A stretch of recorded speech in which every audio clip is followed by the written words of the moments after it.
La rumeur. Au cœur de la vallée s'étend une forêt. Pas juste un rassemblement de feuillus, pas un simple bouquet d'arbres, c'est une vraie forêt. S'étalant d'est en ouest, descendant des coteaux ensoleillés, dévalant au fond du repli pour cacher la rivière calme, galopante au-delà des collines brumeuses. Épaisse, dense au point que par endroits, les rayons astraux filtrent à peine au travers, donnant l'apparence d'une cathédrale. Pour les aventuriers des rares sentiers qui la traversent, la canopée prend parfois la forme d'une rosace mouvante aux reflets verdoyants et dorés. La liturgie y est tenue par des bêtes grandes et petites, de jour comme de nuit. Le chant des oiseaux accueille le soleil quand il paraît et quand il s'en va, puis berce la nuit noire et profonde. L'ordre, la paix règne, les uns nourrissant les autres, aidant à l'épanouissement de tous, chacun son rôle, chacun son devoir, chacun sa beauté, sans que nul y retrouve à redire. Et pourtant, avant même qu'elle ait eu le temps de se parer de rouge, de brun et d'or pour l'automne arrivant, le vent d'ouest chuchote au feuillage encore présent. De cette forêt luxuriante, qui est le chef, qui est le roi? Tout le feuillage en frémit d'effroi. Qui est le chef? Qui est le roi? Qui commande ici? Une nuée de piafs relaie la nouvelle de cime en cime. Quoi? Qui commande ici? À la fin du jour, la rumeur venteuse est passée partout. Plantes, bêtes, oiseaux et arbres sont inquiets. La paix a disparu. Le jour suivant se lève et la pluie se répand sur un tapis sombre. Tout feuillage a disparu des branches, plus rien. La forêt reste nue, délavée sous les averses, muette des chants de ses habitants, mais toujours sifflante, la rumeur tourbillonne en sillonnant autour des troncs. Qui est donc le plus important? Le plus vénérable? Est-ce toi, grand chêne, qui donne à manger à toutes les bêtes? Toi, dans les branches, c'est-tu si haut et si loin? Le chêne confus ne répond rien. Au châtaignier, Et toi, si fécond de fruits gourmands, serait-ce toi le roi de ces bois? silence, gêné.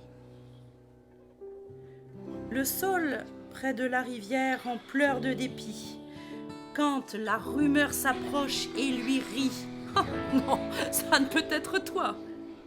Le vent méprisant tourne et tourne encore à la recherche d'un tronc plus querelleur ou plus prétentieux.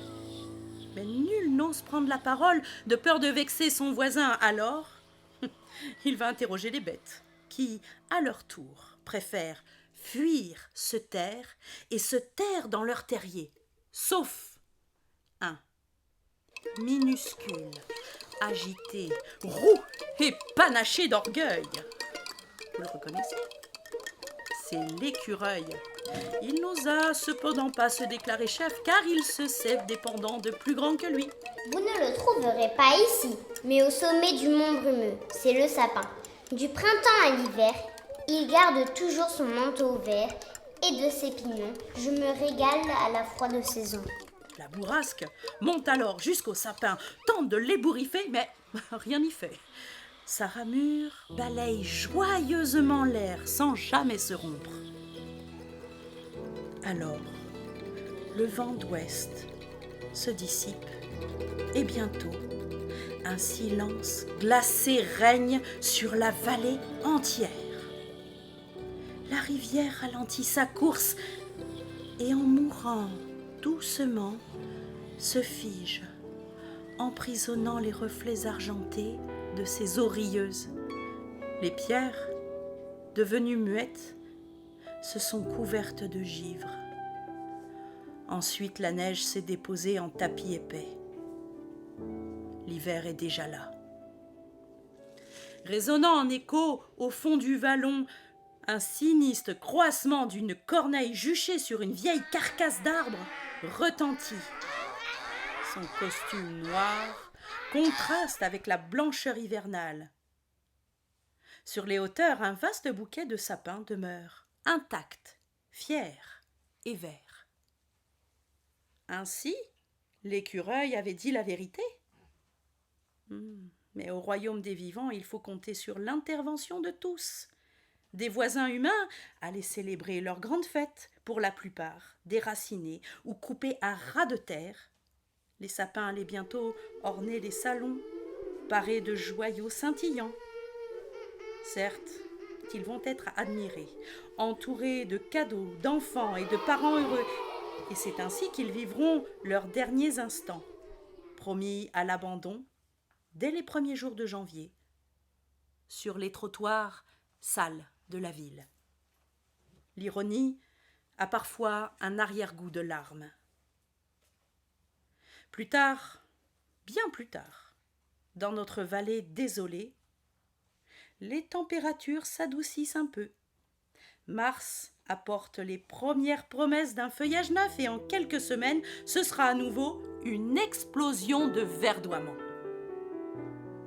La brise tiède du printemps redonne vie aux lieux, libérant le chant de la rivière. Les bêtes sortent de leurs trous et les bébés, trop jeunes pour s'aventurer hors des terriers, hument l'air chargé de parfums. Les oiseaux, les insectes reviennent peupler les troncs, des branches et les haies. Les araignées tissent à nouveau leurs dentelles perlées de rosée fraîche du matin, scintillantes comme des parures de diamants. La vie reprend un nouveau cycle. Ce nouvel élan vital demeure fragile, marqué par un doute. Une rumeur pourrait revenir encore une fois, et que resterait-il alors de l'indispensable complicité nécessaire à la survie de tous? Alors qu'un souffle frais frissonner le feuillage, un chant caverneux retentit et se propage telle une onde au travers de la vallée. D'où venait-il? Du plus profond de la forêt, parmi les troncs les plus anciens. À cet endroit, elle est si dense et si sombre que peu de bêtes, et encore moins les hommes, osent s'y aventurer. On dit qu'en son milieu, un trou rocailleux laisse jaillir la rivière. On raconte aussi, sans langue de bois, qu'en ces lieux demeurent trolls, fées et autres elfes. Si la magie de la forêt existe, c'est bien ici qu'elle opère. Le vent querelleur y avait tenté une intrusion, mais il s'était buté contre un invisible mur d'indifférence. Nul feuillage n'avait frémi, ni ne fut dupé, et nulle branche n'avait plié. Du fin fond de l'âme de cette vallée, le chant dit ainsi.